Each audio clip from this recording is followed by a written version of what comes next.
is It's What's Inside, which was written and directed by Greg Jardin. The psychological thriller film follows a young couple, Shelby and Cyrus, as they attend a pre-wedding reunion with Cyrus's longtime friends from college. The ruckus night of partying descends into a psychological nightmare for the group when an old friend makes a surprise appearance, arriving with a very mysterious suitcase.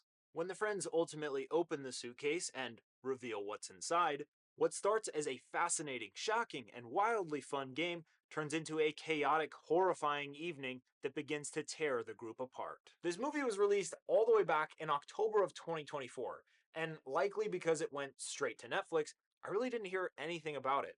But I recently had a friend recommend it to me, so I finally sat down to watch it. So I'll say that while I like the movie, and I definitely think it's worth watching, I'm somewhat conflicted, because while it is one of the more interesting premises I've seen for a movie in quite a while, I also really didn't like a lot of the writing and some of the creative choices that the filmmakers made. The plot is by far my favorite aspect of the film because it's incredibly thought-provoking. I won't go too into it to avoid spoilers, but it all centers around the idea of switching bodies with another person. As you watch, you can't help but put yourself in their shoes and think about how weird and fascinating and absolutely terrifying their whole experience is.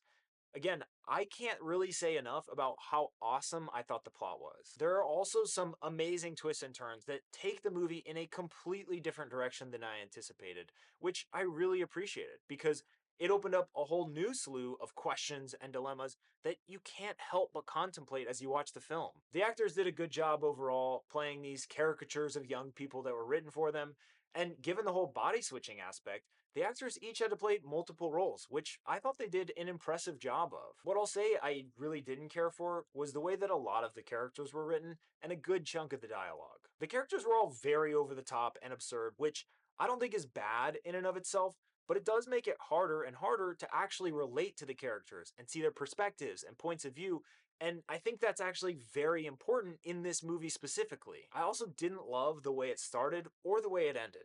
It is extremely overwhelming for the first 20 minutes or so, and the ending felt a little ridiculous and unsatisfying to me. The scenes that shoved social media in our face were some of my least favorite.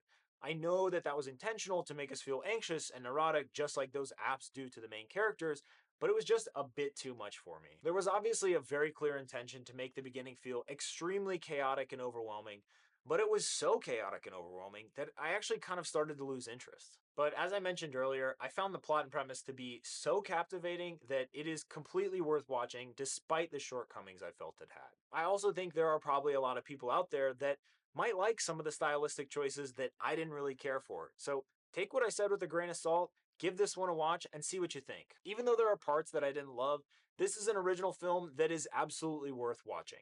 As I mentioned earlier, it is largely carried by the strength of its creative and captivating plot and premise, as well as the strong performances of the actors. It gives the viewer a wonderfully unique conundrum to reflect on, so much so that I couldn't really stop thinking about it in the days after I watched it. You can currently catch this one streaming exclusively on Netflix. So go watch It's What's Inside. If you enjoyed this video, please like it, please share it with a friend, add a comment letting me know what you thought of this movie or what movie you think I should review next, and subscribe to my channel. I put out a movie review each week, so subscribe to stay tuned. Thanks, y'all.